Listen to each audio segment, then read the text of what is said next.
तो अब मैं आऊँगा सबसे पहले कहाँ पे इंडियन टीम बहुत स्ट्रॉन्ग है और कहाँ पे हम बहुत-बहुत इस वर्ल्ड कप में जीतने की ज़्यादा चांस है। सबसे पहली बात हम आते हैं हमारे पेस अटैक जो मैं कहूँगा वर्ल्ड कप का वन ऑफ द स्ट्रॉन्गेस्ट है। जसप्रीत बुमराह, मोहम्मद शमी, मोहम्मद सिराज, हार्दिक पांड्या हमारे फोर्थ पेस ऑप्शन और हमारे पास बेंच पे शार्दुल ठाकुर है जो भी बहुत अच्छे विकेट टेकिंग ऑप्शन है। तो हमारे पास पेस ऑप्शन बहुत अच्छे हैं इस वर्ल्ड कप में। आई थिंक जिस तरह मोहम्मद शमी ने बॉल को स्विंग करवाते हैं, जिस तरह मोहम्मद शमी इनिशियल फेज में विकेट लेके देते हैं, जसप्रीत बुमराह की डेथ बॉलिंग और wicket taking ability, Mohammed Siraj की वो स्पेल श्रीलंका के खिलाफ कौन भूलेगा। और हम सब जानते हैं कि मोहम्मद सिराज बहुत कैपेबल है बॉल को स्विंग करवाने के लिए और बैट्समैन को ट्रबल करने के लिए।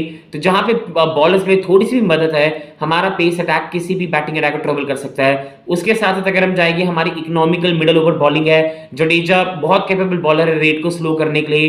कुलदीप यादव जी भी बहुत कैपेबल है रेट को स्लो करने के लिए और टीम को ट्रबल में डालने के लिए। और साथ ही साथ क्योंकि कुलदीप यादव की बॉलिंग ऐसी है जहां अपोनेंट्स अटैक करने की कोशिश करते हैं, हमें विकेटें भी बहुत ज्यादा मिल जाती है।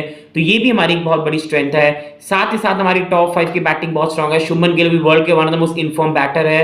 रोहित शर्मा अच्छे टच में लग रहे हैं। विराट कोहली हम जानते हैं ऑडियो फॉर्मेट में कितने कितने दिग्गज प्लेयर है। मैं तो कहूंगा हर फॉर्मेट में कितने दिग्गज प्लेयर है। फिर आपके साथ आते हैं केएल राहुल जो बहुत अच्छे फॉर्म में है और मैं कहूंगा बहुत ही क्लास प्लेयर है जिनको अगर बैक करोगे तो बहुत एबिलिटी है। और श्रेयस अय्यर मैं कहूंगा इंडिया के one of the best player है। स्पिन बहुत अच्छे प्लेयर है, अच्छे फॉर्म में आ रहे हैं, तो वो एक चीज अच्छी है। तो उसकी यही हमारी स्ट्रेंथ है। और साथ ही ऑलराउंडर्स हमारे पास बहुत अच्छे हैं। हार्दिक पांड्या में अच्छा batting option, wicket taking option और रविंद्र जडेजा में। पर हमारी वीकनेस कहां पे आती है? वीकनेस मतलब क्या हुआ कि जहां पे हम सुधार कर सकते हैं। हमारी वीकनेस आती है एक तो क्या हम एक्स्ट्रा बॉलर खिलाए या हम कॉम्बिनेशन खिलाए बैट्समैन बॉलर का। क्योंकि अगर किसी मैच में हमारा कोलैप्स हुआ तो हमारा 8वां बैट्समैन कुलदीप यादव, शमी 9, बुमराह 10 एंड सिराज 11। अब यहां पे क्या हो सकता है कि गुच्छों में विकेट गिर सकती है। तो अगर किसी मैच में हमारे 220 पे 7 है, 230 पे 7 है और उस पिच पे 260 270 अच्छा टोटल होगा, पर हमारी बैटिंग शेट इतनी स्ट्रांग नहीं है कि हम वो 40-50 रन मारे। अब मैं इसे डिसएग्री करूंगा। मुझे लगता है कि अगर आपके टॉप 6 कुछ रन ही नहीं मार पाए तो आपके नंबर 8 में भी बैट्समैन को खिलाओगे क्या? हर बॉलर में आपको बैटिंग एबिलिटी चाहिए। तो इस तरीके से मेरे पॉइंट ऑफ व्यू से नहीं चलता।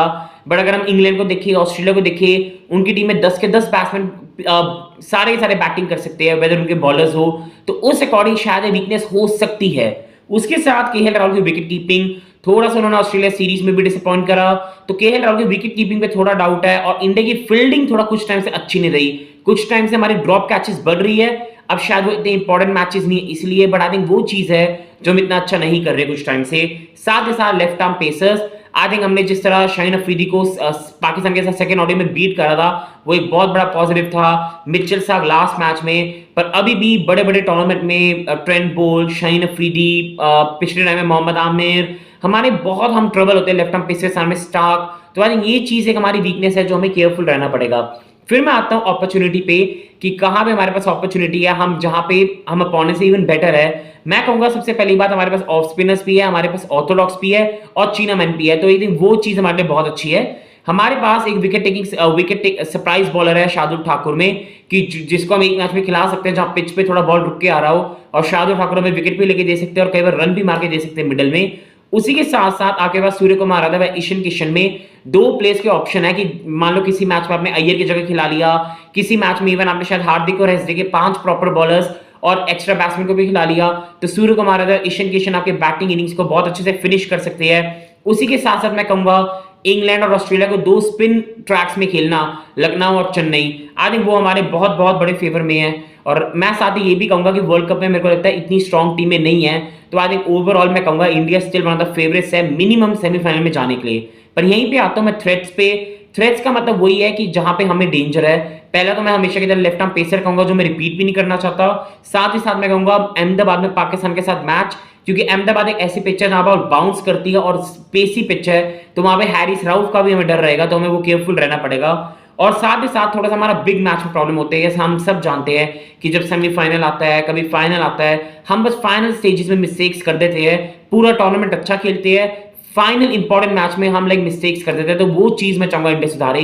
ये मेरी वीडियो है इंडिया के बारे में स्पॉट एनालिसिस पे। प्लीज लाइक कीजिए, सब्सक्राइब कीजिए, अपनी ओपिनियन दीजिए। शुक्रिया आप सबका और आशा करता हूं आप सबका दिन बहुत अच्छा जाए। Thank you so much, wish you the best, thank you.